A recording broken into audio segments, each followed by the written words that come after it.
This channel is proudly sponsored by the upcoming Demon Ninja Kickstarter. It is a tabletop role-playing game of horror and dark redemption. Please check out the link in the description to the Kickstarter and to my ongoing review of the core book. This channel is also proudly sponsored by The Red Room. Please check out the link to their store in the description and in the pinned comment as well. Here's a promo to one of their games.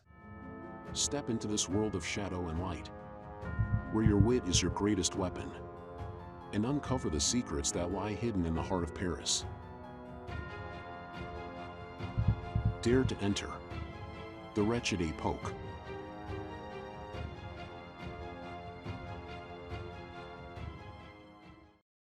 Hi, welcome to this part of my review featuring the Rust and Ruin sourcebook. If you haven't seen the other parts of my review, featuring this Dungeons & Dragons 5th edition powered grimdark role-playing game, please check out the playlist in the description below. This time we are going to talk about background story and how to play the game. When it comes to the background story of your character, in the final section of character creation, players add depth to their character by providing additional details such as personality, physical description, worldview, etc. In the context of the game, the absence of alignment choices for characters labeled as good or evil is because these alignments are considered to be inherent traits rather than choices. When it comes to backgrounds, they are quite thematic and provide some bonuses when it comes to mechanical gameplay. You have things such as Grave Robber, Plague Doctor, Tortured Soul, Mortician, Fallen Noble, Witch Hunter, Wretched Orphan, Shadowblade, to name a few. You also have information on how to create your own background and personality traits.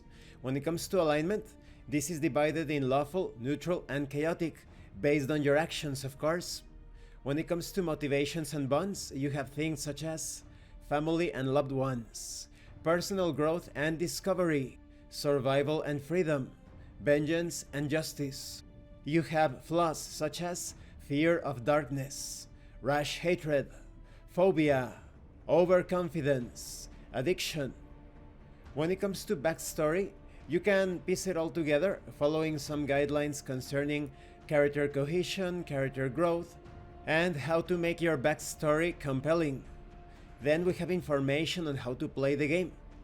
This is pretty simple if you have played any D20 based system before, and of course Dungeons & Dragons 5th edition. You determine the success of various risky or perhaps uncertain maneuvers, actions, etc. by rolling a d20. This usually applies to attack rolls, saving throws, and ability checks. You roll the die and add a modifier, as simple as that. You of course compare your roll plus modifier to a target number. If you roll that number or above, then it's a success. If you roll with advantage, you roll two 20-sided dice, and you take the higher result or the higher die. If you roll with disadvantage, you also roll two d20s, but you use the lower result or lower die. You have an entire section covering hexploration, exploring the map divided by hexes. You have tables to determine the terrain wilds such as mountains, deserts, hills, rivers. The weather, perhaps it's sunny, maybe it's cloudy, perhaps stormy. You also have tables to determine encounters. Maybe you encounter hostile creatures, perhaps bandits, perhaps a wise old sage, or maybe a magical anomaly. There are also unique encounters such as an enchanted forest with sentient trees, an ancient prophecy coming to fruition, a timeless guardian protecting a hidden treasure. So as you can see, if you want to play this tabletop RPG as a solo experience, there are many tools for that here. So you have all of the information covering random encounters, mapping, survival challenges, rewards and discoveries, the revelation of betrayals, the lore points, that is, things related to ancient prophecies as hinted at, lost cities, the unmasking of true villains, and you have some iconography to better organize or understand your map, with marks for campfire, danger, towns and settlements, wilderness, etc. You also have simple rules covering travel and exhaustion, the use of mounts to speed up travel, and of course, resting. You also have conditions. During your journeys, perhaps you end up blinded, charmed, restrained, poisoned, and you have several hex maps to host your campaigns. And this concludes this part of the review. In the next part, we are going to talk about combat. Everything is quite simple and thematic. When it comes to your backstory, you have some mechanical bonuses and also some challenges, but it all fleshes out what type of character you are role-playing as.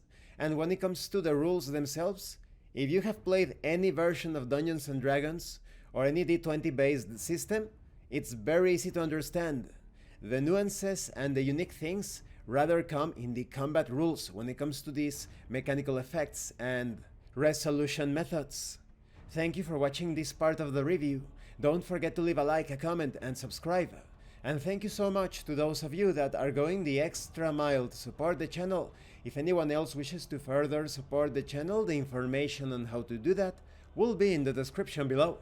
This has been Abraham El Jaguar, a professional game master. If you want me to run a game for you, please check out the pinned comment below. And remember, it is better to roleplay and fail in character than not to roleplay and fail as a player. Once again, thank you and see you later.